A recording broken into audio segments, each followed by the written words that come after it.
Welcome back to Pulo Pulo! Ito ganyan, pagkaganto tag-araw, ang pulo-pulo, tsaka ibang mga ano natin dito, paliguan, nagiging berde. Kasi pagka tag-araw, mayabong yan, pero pagka malamig, iba ang kulay, nagiging brown. Na uli, ang ating paboritong pulo, maganda na siya, no? Nung uling punta natin, kulay brown yan eh, pero ngayon tag-araw, nakikita niyo yung luscious green, yan eh. Luscious green, ano? Ganda, ayan. Ayan, bababa kami rito. Mga bato rito eh. Pero maganda rito, kita mo. Wow. Ayan. Ayan, may mga bakawan pa tayo ng tubo. Ang api-api, ganda ng api-api. Itong parte na to, ayan na, siran eh. Wave breaker. Tingnan natin langga. Baka may alimango. Nasipit. Lalim. Malabas ito. Ayan. Ang lalim eh. Huwag na, baka masipit pa ako. Ayun, nakita natin na yan.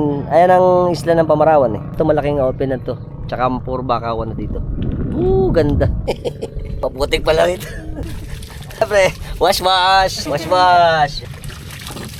Expert na pag-wash. Ayan. Puro putik pala dito eh.